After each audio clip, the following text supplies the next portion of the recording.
Selamat pagi Bu, perkenalkan saya Liana, petugas Puskesmas Karanganyar. Dengan Ibu siapa ya? Waalaikumsalam dokter. Kenalkan, nama saya Wilda.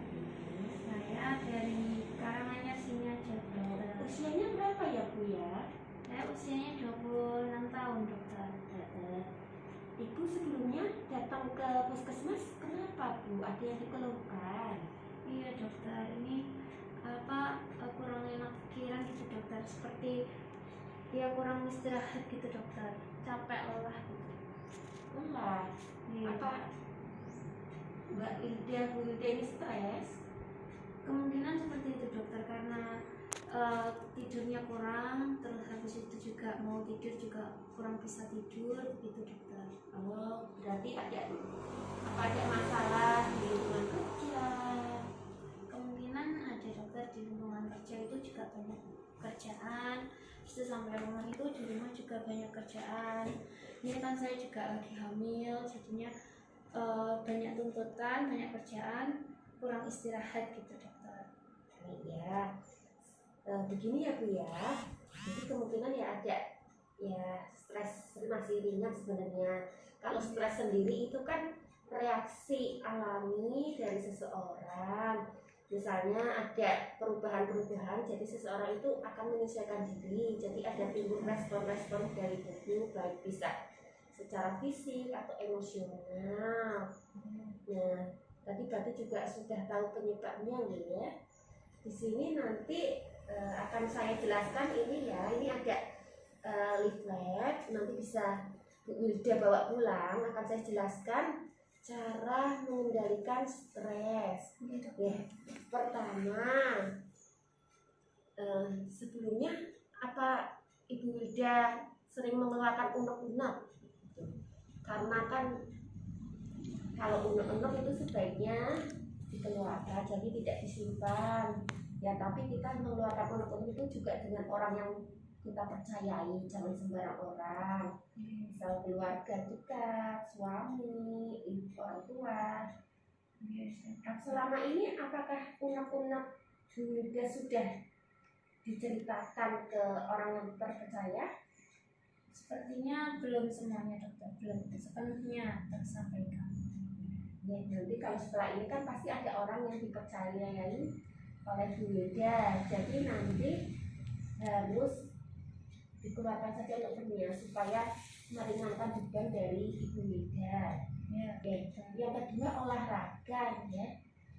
Olahraga itu sebenarnya baik untuk kesehatan, tapi selain itu juga bisa untuk mengurangi stres. Dan karena Ibu Wilda sedang hamil, olahraga ringan saja, jalan kaki, jalan santai, seperti itu. Terus yang ketiga, nanti ini ada meditasi. Ya, meditasi itu bisa digunakan untuk menenangkan diri, merilekskan pikiran. Selain meditasi, nanti juga bisa yoga juga tidak apa-apa. Apalagi yoga sedang hamil, nanti baik juga untuk meditasi. Lalu yang keempat ini ada jaga diri. Jaga diri artinya nanti ya makan makanan yang bergizi, yang sehat, yang seimbang. Lalu juga istirahatnya yang cukup, tidur malamnya cukup. Ya, kalau ada tugas-tugas di tempat kerja atau apa nih, nanti nggak bisa dibawa di rumah, biar nanti kalau di rumah bisa istirahat. Lalu juga jangan konsumsi alkohol, minum-minuman keras, obat-obatan, apalagi sedang hamil. Lalu yang kelima ini jalani hobi. Nah, kalau boleh tahu hobinya Mbak Wilda apa ya? Saya kebetulan ini dokter, memasak dokter. Oh iya, nanti kalau Mbak Wilda sedang stres bisa monggo mau masak apa.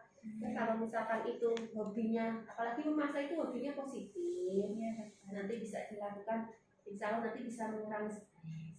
Dan nanti yang keenam juga jalani hidup pada masa sekarang. Mungkin ada hal-hal di masa lalu yang membuat sedih, itu nanti ya buat kenangan saja ya, nanti kita hidup di masa sekarang. Nanti kalau misalkan ada keluhan-keluhan stres yang lebih berat lagi atau ketidaknyaman lebih berat lagi, nanti monggo ke pelayanan kesehatan, nanti ke puskesmas, nanti kita nilai apakah perlu dirujuk untuk ke dokter spesialis, psikiater atau psikolog atau tidak. Kalau sementara ini sih nanti coba Mbak Wida mempraktekkan dari yang tadi cara mengelola stres, nanti ada perubahan atau tidak. Ada yang ditanyakan? Kalau untuk penyebab stres itu kira-kira apa saja ya dokter? Kalau penyebab stres itu banyak, sangat banyak karena permasalahan setiap orang juga berbeda-beda. Itu bisa, misalkan kita bekerja, bisa dari lingkungan kerja, bisa dari lingkungan di rumah, misalkan keluarga di rumah, misal tinggal dengan mertua juga bisa menyebabkan stres karena ada perbedaan kan, ada penyesuaian, ada hal-hal baru. Misalkan di tempat kerja diberi tugas yang baru, sebenarnya kan stres muncul karena yang tadi itu, karena ada hal-hal baru yang di luar kebiasaan kita, sehingga respon kita itu penyesuaian, sehingga jadi ada stres itu. Ya, terima kasih dokter. Ya, terima kasih Mbak Wida. Ya, sama-sama.